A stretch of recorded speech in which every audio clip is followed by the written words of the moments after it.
अब हम 2 बड़े चम्मच गेहूं का आटा लेंगे और उसको अच्छे से ब्राउन होने तक उसको भूनेंगे।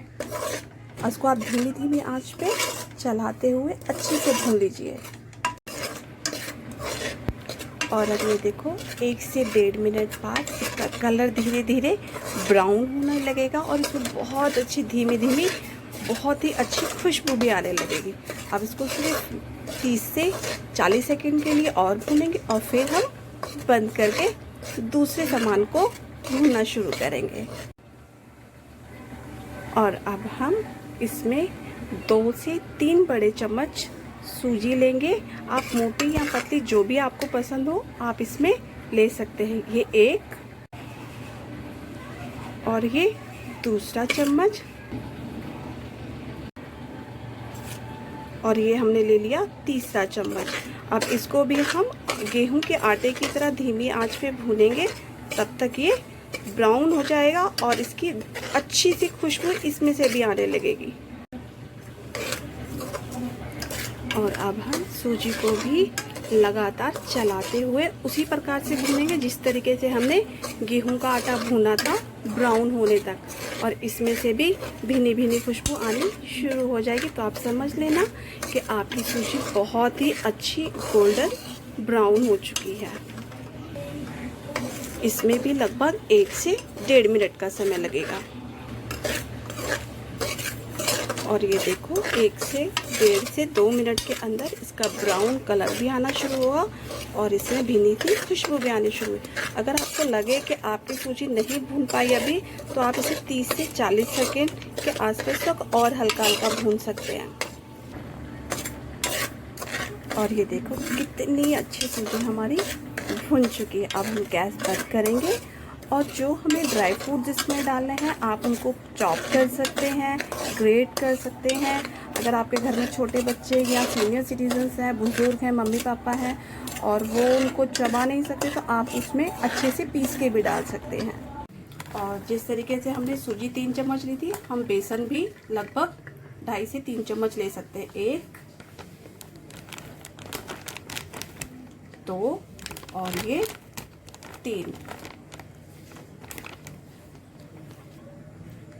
और अब हम अपने बेसन को भी धीमी आंच पे 1.5 से 2 मिनट तक भूनेंगे। मीडियम आंच पे हम भून सकते हैं, फिर धीरे आप उसको बाद में सिम कर लीजिएगा। और लगभग 1.5 से 2 मिनट में हमारा सूजी की तरीके से बेसन भी भून के तैयार हो जाएगा। और हम इसमें भी वैसे ही बहुत अच्छी खुशबू आनी शुरू हो जाएगी और गोल्डन हल्का सा गोल्डन ब्राउन करेंगे जो कि देखने में भी बहुत सुंदर लगता है। और ये देखो 1 से 1.5 मिनट में बहुत अच्छा कलर भी चेंज हो चुका है हमारे बेसन का और बहुत सुंदर लग रहा है देखने में भी। बस दिल कर रहा है फटाफट तैयार हो जाए और सबको सर्व करूँ जल्दी से। और बस हमारा बेसन भी हो चुका है आटे और सूजी की तरह से रेडी। और अब हम बाकी के और काम शुरू करते हैं। और अब आप फूल मखाने, बादाम, किशमिश, काजू जो भी आपके पास ड्राई फ्रूट घर में अवेलेबल हो आप वो सब डाल सकते हैं। और फूल मखाने तो आप जितना ज़्यादा लें उतना ही अच्छा है क्योंकि हमारे फूल मखाने में मैंने इसमें से 2 बड़े बाउल फूल मखाने लिए हैं। 1 और ये 2 कटोरी फूल मखाने लेंगे हम, जिसे बारीक या फिर दरदरा पीस लेंगे। और सबसे बड़ा इम्पॉर्टेंट क्या है कि हमारे पास जैसे फूल मखाना क्या है कि ये बहुत अच्छा कैल्शियम का बहुत अच्छा स्रोत है। इसके अंदर इतने सारे मिनरल्स, विटामिन एडेड ऑन होते हैं। किसी को भी अगर कैल्शियम की कमी हो तो आप उनको थोड़ा सा फूल मखाना रेगुलर रूटीन पे देंगे खाने के लिए तो उनके शरीर से कैल्शियम की कमी भी पूरी हो जाएगी। तो अब हम अपने फूल मखानों को पीस लेते हैं थोड़ा दरदरा। और अपने ड्राई फ्रूट्स को अगर आप पीसना चाहते हैं तो पीस लीजिए और अगर आप चॉप करना चाहते हैं तो चॉप कर लीजिए। और अब हम अपने सारे के सारे फूल मखाने इसमें मिक्सर में डाल लेंगे और उनको हल्का दरदरा या फिर आप बारीक पीसना चाहते हैं तो आप इनमें बारीक भी पीस सकते हैं। और अब हमने आधे आधे करके अपने फूल मखानों को अच्छे से पीस लेना है, हल्का दरदरा कर लेना है। और अब हम इसमें लिड लगा के इसको अच्छे से पीस लेंगे। एक, ये देखो देखो अभी कितना अच्छा सा फाइन लग रहा है ना। 1-2 सेकंड के लिए 2-4 सेकंड चलाया हमने। अब उसी प्रकार से एक बार और इसको फिर से 2-4 सेकंड के लिए चलाएंगे हम।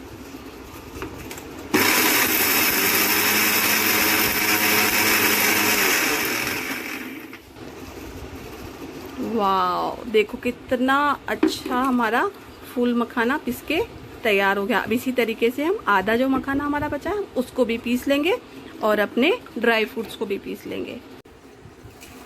और अब हम अपना पूरा फूल मखाना इसमें शिफ्ट कर लेंगे। अगर आपको लगे कि आपका कोई फूल मखाना नहीं पीसा है तो आप इसको उठा के फिर से मिक्सी में डाल के पीस लीजिएगा ठीक से। और अब हम बाकी के बचे हुए फूल मखानों को भी अच्छे से पीस लेंगे। और अभी ये हमारे दोनों बाउल अच्छे से पिस के तैयार हो गए हैं। और अब हम अपने बादाम और जो बाकी के ड्राई फ्रूट्स हैं आप वो भी पीस सकते हैं। और ये देखिए हमारे बादाम पिस के रेडी हो चुके हैं। और आप इसमें कच्ची मूंगफली भी डाल सकते हैं और काजू, जो भी आपके पास अवेलेबल ड्राई फ्रूट्स हो आप कोई भी ग्रेट करके चॉप करके डाल सकते हैं। तो अब हम अपने फूल मखानों को हल्का सा भूनने के लिए लेके चलते हैं। और आप इसमें थोड़ा सा देसी घी भी डाल सकते हैं, इससे खुशबू भी बहुत अच्छी हो जाएगी। और उसके बाद में हम अपने ड्राई फ्रूट्स को भी थोड़ा सा घी डाल के अच्छे से भून सकते हैं। आप अपने ड्राई फ्रूट्स में फूल मखाने में देसी घी भी डाल सकते हैं। बच्चे हैं घर में खाने के लिए, बुजुर्ग हैं, तो आप इसमें लगभग 1 चम्मच देसी घी भी डाल सकते हैं।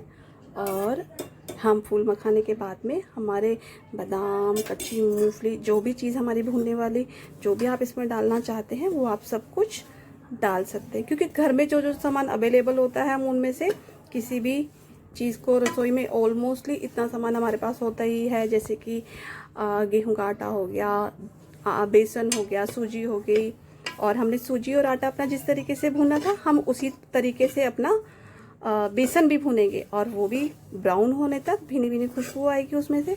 और उसमें भी हम 2 से 3 लगभग हम चमचे भून सकते हैं। और जिस तरीके से अभी हम इसको भूनते हैं हल्का हल्का, ये भी ब्राउन हो जाएगा। लगभग आधे से 1 मिनट ही हम इसको भूनेंगे। और बहुत अच्छा टेस्ट इसका आता है, जैसे ये क्रंच होता है मुंह में। और सीनियर सिटीजन्स हो गए, बच्चे हो गए, बहुत अच्छे से इसको चाव को खाते हैं। और हमारे बुजुर्ग के अंदर इतनी ज़्यादा वो नहीं होती कि कैल्शियम उनको कम्प्लीटली हो पाए, तो एक बहुत अच्छा ऑप्शन है फूल मखाना हमारे लिए। हम उनको रोस्ट करके दे सकते हैं और वो इन लड्डुओं के माध्यम से अच्छे से खा सकते हैं और अपनी कैल्शियम की पूर्ति भी कर सकते हैं। वाह, देखो कितना अच्छा इसका कलर आ गया है। हम इसे भी लगभग 1 मिनट धीमी आंच पे भूना और देखो कितना सुंदर कलर और बहुत अच्छी खुशबू भी आ रही है।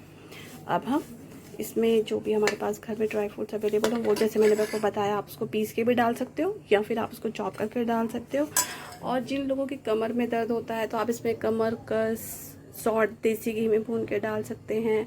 और जैसे मेरे बच्चों को किशमिश पसंद नहीं है तो आप किशमिश चाहो तो डाल भी सकते हो, बहुत अच्छी होती है, वो खून की कमी को भी पूरा करती है। इसके साथ साथ किशमिश में बहुत सारे हमारे विटामिन, मिनरल्स, बहुत सारी चीज़ें होती हैं। मैंने बादाम और मूंगफली का भी जो पेस्ट तैयार किया है इसके बाद, तो ये देखो मेरा मूंगफली और बादाम मैंने एक साथ इसको ग्रेट किया है। कच्ची मूंगफली ली है मैंने, और माने घर में हम लोग जो भी आपके पास अवेलेबल हो आप वो उसमें यूज़ कर सकते हैं। और मैंने इसमें बादाम, मूंगफली और कुछ छोटा मोटा और जो भी थोड़ा बहुत पड़ा था सामान, मैंने वो भी ड्राई फ्रूट्स में ऐड ऑन करके उसको अच्छे से पीस लिया है। अब हम फूल मखाने के बाद में इसको भी देसी घी में डाल के अच्छे से भून लेंगे। जैसे अभी तक हमने सिर्फ फूल मखानों में सिर्फ 2 चम्मच देसी घी लिया है, अब हम अपने ड्राई फ्रूट्स में सौंठ वगैरह या फिर आप कमरकस वगैरह डालना चाहते हैं तो आप उसमें भी डाल सकते हैं। अब क्योंकि लड्डुओं को भरना तो घी भी चाहिए, तो हम इन सब चीज़ों को उसी में डालेंगे और अच्छे से भून लेंगे। अब मैंने 2 चमची देसी घी लिया और उसमें अपना बादाम और मूंगफली और ड्राई फ्रूट्स का चूरा डाल दिया। क्योंकि मेरे घर में भी छोटे बच्चे हैं तो वो लोग थोड़ा नखरे दिखाते हैं खाने में, तो मैंने भी क्या किया, इन सबको अच्छे से डाला और भूनना अच्छे से शुरू कर दिया। अब इसको लगभग सिर्फ आधा मिनट ही भूनेंगे और बहुत अच्छे से तैयार करके और चीज़ों में भी हम कोशिश करेंगे कि डाल लेते हैं और इनको भी भून लेते हैं। और जो मैं अब आपको बताने जा रही हूँ ये बिल्कुल ऑप्शनल है, आप चाहें तो उसको ऐड ऑन कर सकते हैं और अगर ना चाहें तो नहीं कर सकते हैं। तो जैसे कि मैं इसमें 2 से लगभग 3 छोटी चम्मच देसी घी लिया और मैंने इसके अंदर कमरकस, सौंठ और काला तिल पीस के और वाइट तिल भी थोड़ा सा पिसा हुआ, थोड़ा सा साबुत, और इसमें मैंने इसको डाला और ये भूनना शुरू किया। अब ये देखो लगभग आधे से मतलब पूरी से आधा से थोड़ा सा ज़्यादा, मतलब आधा और आधे में से आधा लगभग इतना मैंने कमरकस लिया, अच्छे से इसको भून लिया। देखो इसमें से चटकने की आवाज़ आ रही है ना। और इसमें लगभग 2 छोटी चमची ही मैं सौंठ डाल रही ताकि वो अच्छे से, ये आपके लिए बिल्कुल ऑप्शनल है, आप चाहें तो उसको डाल सकते हैं, आप चाहें तो उसको नहीं डाल सकते हैं, क्योंकि मेरे बच्चे छोटे हैं ना तो वो बहुत नखरे दिखाते हैं कि ये नहीं खाना वो नहीं खाना। तो मैं चुपके से भून के लड्डुओं के अंदर डाल दूंगी ताकि उनकी इम्यूनिटी भी बूस्ट हो। इस कोरोना टाइम में सबको ज़रूरत है इम्यूनिटी को बूस्ट करने के लिए। और ये है दखनी मिर्ची जो हमारी आंखों की रोशनी को बहुत तेज करती है, इसे भी मैं 1 से 1.5 चम्मच लगभग डाल रही हूँ और इसको हम अच्छे से ही देसी घी में भून लेंगे, क्योंकि अभी हमने देसी घी और किसी भी चीज़ में हमने यूज़ नहीं किया है। हमें इन चीज़ों में अच्छे से भून के इनको इस्तेमाल करेंगे। और ये है हमारे पास काला तिल, कैल्शियम का खजाना, जो कि बहुत ज़रूरी है हमारे बढ़ते बच्चों के लिए। ये लगभग आधे चम्मच के बराबर मैं इसमें ये भी मिक्स कर लेती हूँ। और बस हमारा मसाला ये तैयार हो चुका है। ये बिल्कुल ऑप्शनल है, आप चाहें तो इसे डाल सकते हैं, आप चाहें तो इसे नहीं डालना चाहें तो आप नहीं डाल सकते हैं। अब वो जो हमने मसाला दखनी मिर्ची वाला और जो कमरकस वाला हमने किया था रेडी, वो जो बिल्कुल आपके लिए ऑप्शन था, आप चाहें तो उसको यूज़ कर सकते हैं और चाहें तो आप उसको स्किप भी कर सकते हैं। अब वो बिल्कुल थोड़ा गाढ़ा हो गया था तो मैंने क्या करा, वो जो सूजी भूनी थी, आटा भूंजा था और जो बेसन भुना था वो मैंने उसमें वापस डाल के उसको अच्छे से मैश कर लिया ताकि उसके गुठले ना बने और किसी के मुंह में आए तो उसको मिर्ची तीखापन ना लगे। तो मैंने उसको अच्छे से इसमें ये देखो ऐसे करके, थोड़ी सी भी अगर गुठली लगी है आपको कहीं पर भी तो आप उसको इस तरीके से मैश करके उस मिक्सचर में अच्छे से मिक्स कर लीजिए। ये देखिए ऐसे करके, अगर आपको कहीं पर भी नज़र आता है तो आप उसको इस तरीके से मिक्स करते रहिए। और वो जब बिल्कुल अच्छे से हो जाएगा, आपका ये मटर भी तैयार हो चुका है। अब हम इसके अंदर डालेंगे मीठा करने के लिए बूरा डाल सकते हैं, खांड डाल सकते हैं, गुड़ का चूरा डाल सकते हैं। आप वाइट चीनी ना डालें तो ज़्यादा बेस्ट है। अगर लगता है आपको कि अभी वही घर पे अवेलेबल है तो आप उसको मिक्सी में अच्छे से पीस के आप उसको भी डाल सकते हैं। और मीठा आप अपने स्वाद के अनुसार डाल सकते हैं कि आपको मीठा कितना पसंद है। मेरे घर में कुछ लोगों को बहुत तेज़ मीठा पसंद है और मुझे मीठा कम पसंद है, तो पहले मैं थोड़ा सा आधे में कम मीठा डालूँगी और आधे में ज़्यादा मीठा। जैसे कि हमारे लिए ऑप्शन था दखनी मिर्ची और सौंठ वगैरह डालना, उसी तरीके से ये भी ऑप्शनल है। अगर आप चाहें तो डाल सकते हैं और नहीं चाहें तो नहीं डाल सकते। मैंने 10 से 12 लौंग के दाने लिए हैं, थोड़ी सी काली मिर्च ली है और जो मैंने कहा था वाइट तिल आप आधा पीस सकते हो और आधा पीस के भी डाल सकते हो। तो मैंने उसमें से कुछ पीसेस रख लिए हैं साबुत तिल डालने के लिए और बाकी मैं इनको पीस के भून के फिर से उसमें मसाले में मिला देती हूँ जो हमने बाकी का तैयार किया हुआ है। और अब आप थोड़ा सा देसी घी लेके उसमें तिल और जो मसाला मैंने अभी बताया आपको, आप चाहो तो उसको डाल सकते हो, चाहो तो आप उसको स्किप कर सकते हो, क्योंकि वाइट तिल ब्लैक तिल बहुत अच्छा होता है हमारे बढ़ते बच्चों के लिए, इसलिए मैंने थोड़ा थोड़ा ये भी ऐड ऑन कर दिया है। अब इसमें जो जो सामान हमने भुना है धीरे धीरे सारा इसे मिलाते जाएंगे और इन सब में मीठा डाल के अब हम लड्डू बनाने की प्रक्रिया समाप्त होने पर है और हम उनको गोल गोल शेप देके तैयार करेंगे मस्त वाले लड्डू। अब हम इसके अंदर वो सारा सामान जो जो हमने भून के रखा है, हम इसमें आहिस्ता आहिस्ता सब कुछ सारा सामान डाल के मिक्स करते जाएंगे और अपना जितना आपको मीठा चाहिए, वैसे तो लगभग इसमें 2 बड़े कप हम आराम से इसमें मीठा डाल सकते हैं। अगर पहले आप इसमें सिर्फ 1.5 या सवा कटोरी ही डालना, ताकि आपको लगे कि मीठा कम है, फिर आप इसमें और भी ज़्यादा ऐड ऑन कर सकते हो। और फिर आप मुझे कमेंट में नीचे ज़रूर बताइएगा कि आपको कैसा लगा ये लड्डू का टेस्ट। और मेरा बेटा तो इतना खुश होता है, इनको खुशी कहता है कि घी वाले लड्डू खाने, क्योंकि जब मैंने ये पहले भी कई बार बनाए थे तो मेरे बच्चों ने बहुत खुश होकर खाए थे। और जो मुझे लगता है कि शायद वो लोग डायरेक्टली नहीं कंज्यूम करते हैं, वो इनडायरेक्टली मैं इसमें पीस के डाल देती हूँ तो वो सब कुछ खा लेते हैं। तो बस इसमें अब हम मीठा मिक्स करेंगे और फिर लड्डू बनाना शुरू करते हैं। तो ये देखो, मैंने 2 कप मीडियम साइज़ के जो 2 कप हैं, मैंने उसमें खांड ली है। आप चाहें तो बूरा ले सकते हैं, चीनी ले सकते हैं, जो भी आपको मीठे में पसंद हो आप वो ले सकते हैं। और अब हम इसमें ये एक और ये इसमें से आधा मैंने डाल दिया। अब हम इसको अच्छी तरीके से मिक्स कर लेंगे और थोड़ा सा टेस्ट करके देखेंगे कि आप मीठा हमारे इक्वली है। और आपको लगे अगर कम है तो आप इसमें फिर से और ऐड कर सकते हो, क्योंकि ज़्यादा हो जाएगा तो फिर लगेगा कम कैसे करें हम। तो पहले ही हम इसमें से थोड़ा कम डालते हैं और उसको फिर अच्छे तरीके से मिक्स करेंगे। और फिर अगर हमें कम लगता है तो हम और भी ऐड कर सकते हैं। और ये अब हमने अच्छे तरीके से पूरा मिक्स हो गया है। और अब हम थोड़ा सा इसको लेके टेस्ट कर सकते हैं कि हमारा मीठा ठीक है या कुछ कम और ज़्यादा है। अगर आपको कम लगता है तो आप और भी मिला लीजिएगा। तो इसको टेस्ट करके पूछती हूँ मैं किसी को कि कैसा टेस्ट है, कम या ज़्यादा कुछ करना है। और उसके बाद में हम लोग इसमें लगभग आधा या पौना कप देसी घी गरम करके मिक्स करेंगे, ताकि लड्डू आराम से बन जाए। तो अब ये बचा हुआ सारा अब हम फिर से इसमें डाल देते हैं कि जितना हमें चाहिए उतना अपने हिसाब से डाल के फिर हम इसको फिर से मिक्स कर लेंगे अच्छे से।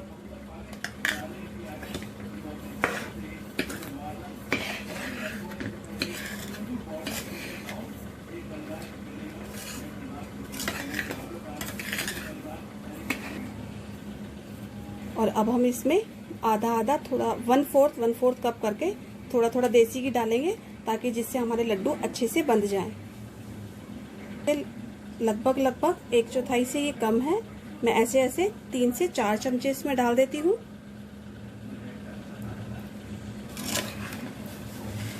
और अब हम इसको सही प्रकार से अच्छे से मिक्स कर लेंगे, ताकि ये बनने वाली पोजीशन पर आ जाए। और देखो, लड्डू घी मिलाते ही अपना शेप में धीरे धीरे इसका स्ट्रक्चर चेंज होना शुरू हो चुका है। और ये देखो, अब लगभग लड्डू बनने की शेप में ये आ चुका है। अब बस धीरे धीरे इसमें थोड़ा सा घी, अगर आपको लगे कि कम है तो आप थोड़ा सा घी और डाल लीजिए, क्योंकि बच्चों ने ही खाना है। तो आप इसमें घी भी अच्छे से डाल सकते हैं। और ये देखो, जैसे हम लगा के घी थोड़ा कम लगे तो आप थोड़ा देसी घी भी डाल सकते हो, जब तक ये बेसन और ये सारा मिक्सचर हमारा जो है लड्डू बनने की पोजीशन पर आ जाए। ये देखो, वाओ, क्या गुडनेस बना लड्डू। आप इसको ऐसे करके मूव करोगे, आप देख लीजिएगा टूट तो नहीं रहा ना, देखिए, ठीक है। अब आप इसके ऊपर आप चाहें तो ड्राई फ्रूट्स लगा के इसको डेकोरेट कर सकते हैं। आप चाहें तो इसके ऊपर इस तरीके से करके आप अपने सारे लड्डू तैयार कर लीजिए और फिर खाइए, घर पे सबको खिलाइए और आपको लड्डू पसंद आएंगे, ये मुझे 100% विश्वास है। क्योंकि मेरी दादी नानी के नुस्खे ऐसे ही नहीं होते हैं, वो जब भी बताते हैं किसी न किसी चीज़ को बच्चों को सोच समझ के ही बताते हैं, तो उनका फार्मूला गलत नहीं हो सकता। और आपको पसंद आए तो प्लीज़ एक बार लाइक का हिट बटन करें, मुझे बताएं कि आपको कैसा लगा। आपके कमेंट से मुझे पता चलेगा कि मेरी मेहनत कहाँ तक सफल हुई। तो ये देखिए, अब हमारे सारे के सारे लड्डू तैयार हो चुके हैं। आप खाइए, खिलाइए। और जो चीज़ मैंने आपको दोनों चीज़ें बताई थी स्किप करने के लिए, आप उन्हें डालोगे तो बहुत ज़्यादा अच्छा होगा और इससे आपके परिवार के सभी लोगों की इम्यूनिटी बूस्ट होगी। आप मेरे वीडियो को लाइक कीजिए, शेयर कीजिए, सब्सक्राइब कीजिए। लाइक के बटन को हिट करके मुझे बताइए कि मेरा वीडियो कैसा बना। कमेंट भी कीजिएगा जिससे कि मुझे पता चल सके कि आपको मेरे लड्डू कैसे लगे। Thank you so much to all of you.